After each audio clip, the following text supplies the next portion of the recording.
Friends, welcome to my channel. Friends, हमारे जीवन के प्रतिदिन की घटनाओं में यदि हम देखें तो हमारा क्रोध जो है, क्रोध की वजह से हमें कई बार बहुत भारी नुकसान उठाना पड़ता है। और इसी के लिए एक मैं आपको मोटिवेशनल कहानी सुनाती हूँ। एक औरत थी और जिसको बहुत ज्यादा क्रोध आता था और उसके क्रोध की वजह से पूरे परिवार में कलह का कलेश का कारण बन जाता था।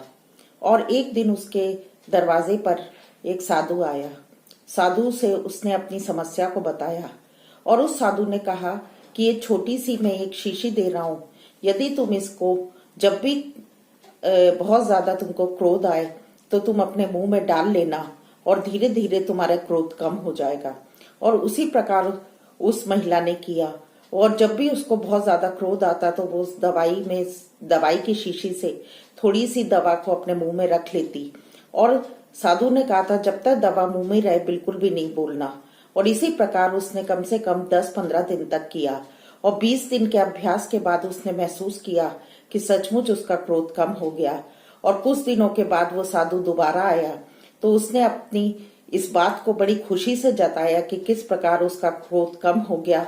और उसने पूछा, साधु महाराज, आपने मुझे कौन सी दवाई दी थी? उन्होंने कहा कि बेटी, मैंने तुम्हें कोई दवाई नहीं दी थी, केवल उसमें पानी था और शहद था। वो मैंने इसलिए दिया था कि जब तुम मुंह में रखोगी तो किसी प्रकार का क्रोध या कड़वी बातों को अपने मुंह से नहीं निकालोगी और इस प्रकार धीरे धीरे ये तुम्हारी आदत बन जाएगा। हाँ फ्रेंड्स, हम जानते हैं कि क्रोध हमारे जीवन में कई बार बहुत बड़ा कलेश और कलह का कारण बन जाता है।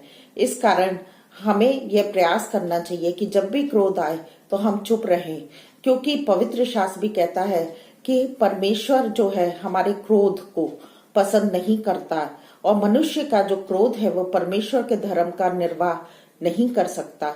इसलिए हमें क्रोध पर नियंत्रण करना बहुत ही जरूरी है। जब हमें बहुत ज्यादा क्रोध आ रहा हो उस समय नियंत्रित अपने आप को कर लेते हैं। उस समय यदि हम चुप रह जाती हैं तो बहुत सारी ऐसी बातें जो हमारे जीवन में नुकसान पहुंचा सकती थी, बहुत सारी ऐसे शब्द जो हमारे मुंह से क्रोध में कड़वे शब्द निकल सकते थे, उनसे हम बच जाते हैं और एक बहुत बड़ा कलह का कलेश का कारण हमारे जीवन से हट जाता है और हमारे जीवन में शांति आती है। और मैं उम्मीद करती हूँ कि ये बात आपको पसंद आई होगी और आज से ही आप इस बात का अभ्यास करें।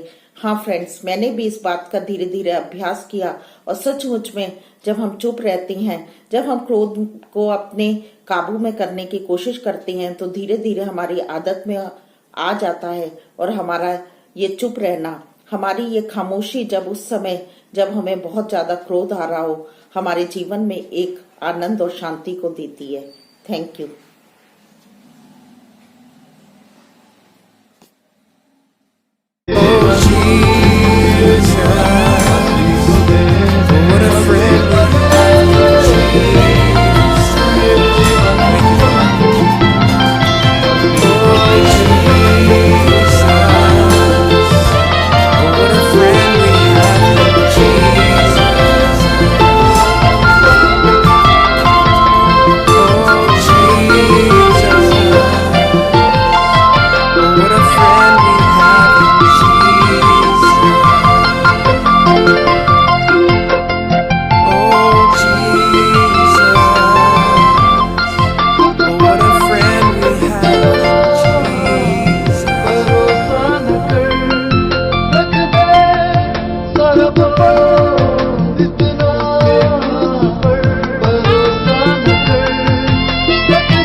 जीवन